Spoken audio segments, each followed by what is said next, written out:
The clouds over Dry Valley held their breath, low and dark like bruises that hadn't yet broken. A single crack of thunder murmured from behind the distant ridge, but the barn at the edge of the prairie stood untouched, for now. Its doors gaped open like a dare. And in that space between shadow and storm, she waited barefoot. Nakoma didn't shiver. Not even as her soaked shawl clung to her like second skin, rain running in trails down her ceremonial braids. Her jaw was lifted, not out of pride, but out of something older, defiance born of bone, not just blood.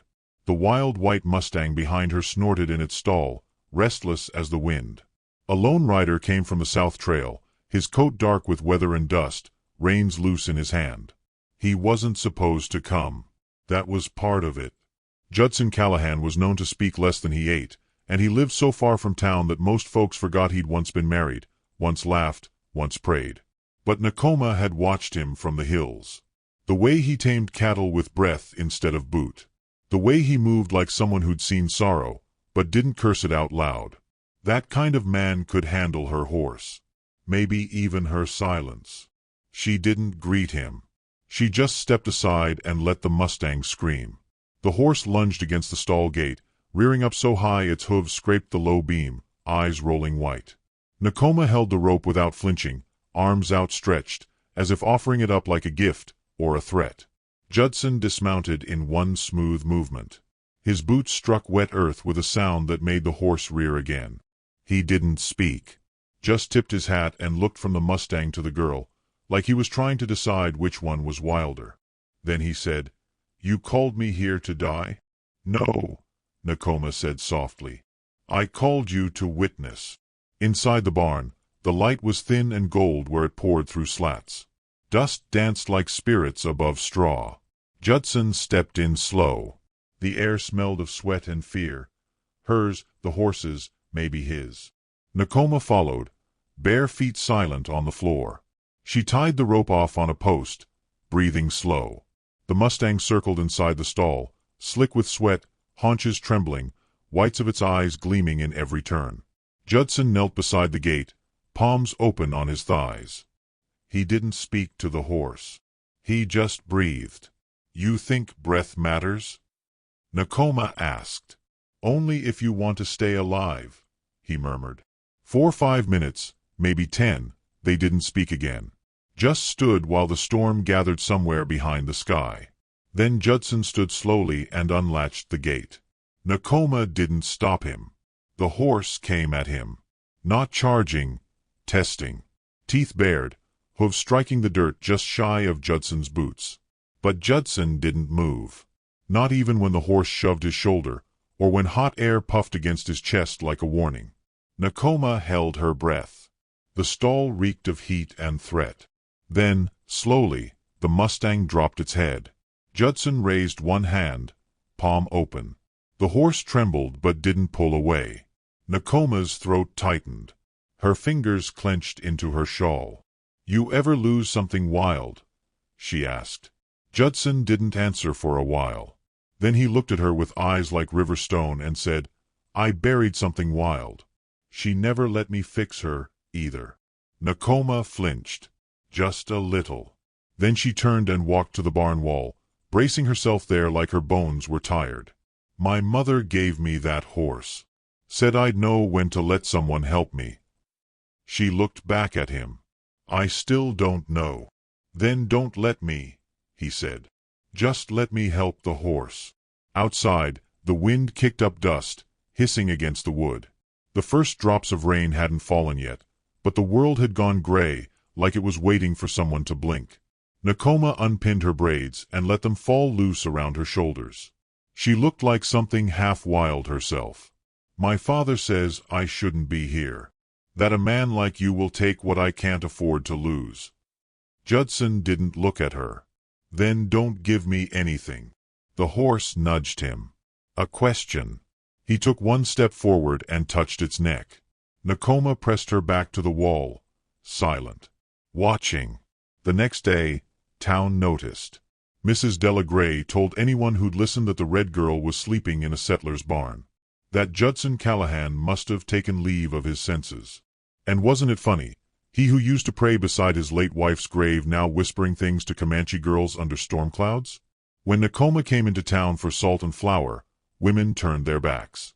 When she passed by the church fence, boys threw stones near her feet and said they were trying to scare the devil out of her. She didn't flinch. She never flinched. But that night, alone under the cottonwood tree behind the barn, she cried into the dirt. Judson didn't mention it. But the next morning when she returned, he'd left a worn pair of boots just outside the stall. Clean. Oiled. Her size. She didn't take them. But she noticed. The horse, now calm enough to eat from a pan, flicked its tail when she came near. She didn't smile. But she reached out, slow and sure, and touched its flank without being kicked. Judson sat on a stool nearby, whittling a sliver of cedar into nothing in particular. "You still not afraid?" she asked. "I'm always afraid," he said. "Of what?" "Not saying the thing I should have said, until it's too late." She didn't ask what that thing was. She already knew. That evening, rain finally came. Not loud, just steady, like a long breath let out by the hills. They sat in the barn together, oil lamp flickering, horse asleep. She pulled her shawl tighter and stared at the slats in the wall where water ran down in lines. "I don't know what to do with you," she whispered. "Then don't do anything," he replied. "Just sit." So she sat. Lightning licked the sky. A low boom answered. Judson stood and walked to the saddle hung on the wall. He took it down gently, as if it were a memory. "If you want, tomorrow, we try riding." She swallowed. "What if I fall? Then I'll be there." She turned to him, something unspoken hovering between them. In her lap, she held a small locket of silver. She opened it and showed him a braid, her mother's, dark and smooth, tied with red thread. She died with that horse's name on her lips. "And you think riding him makes you closer to her?" "I think riding him makes me free." Judson nodded once. "Then let's ride." In the morning, the townsfolk gathered. It wasn't planned, but word travels fast where judgment lives. Half the church stood along the fence, muttering behind handkerchiefs. Nakoma arrived with no shoes, her long yellow skirt wet at the hem. Her father stood behind her, arms crossed, face carved from granite. Judson led out the white horse. Nakoma took the reins. "He'll throw you," someone muttered. "She don't know what she's doing. She's just showing off for her man." Nakoma heard every word. She lifted one leg, swung up bareback. The horse danced under her weight but didn't buck. She gripped with her knees, held the mane like prayer. The crowd went still. She urged him forward, slow, steady. One full circle. Then another. Judson didn't move from the gate. Just watched, expression unreadable. The Mustang reared once, front legs slicing air. A collective gasp. Nakoma stayed on, jaw clenched. Rain began again, light, misting. Judson stepped forward, not to catch her, but to bow. Chief Tahoma nodded once. And Nakoma dismounted, hands shaking, blood from her old rope burns dripping onto her skirt. She smiled. Just once. Later, when the crowd thinned, when the barn door creaked back open and the light had changed from gold to soft gray, Judson poured water into the trough and wiped the sweat from the horse's flanks. Nakoma stood at the doorway, arms folded. "You bowed.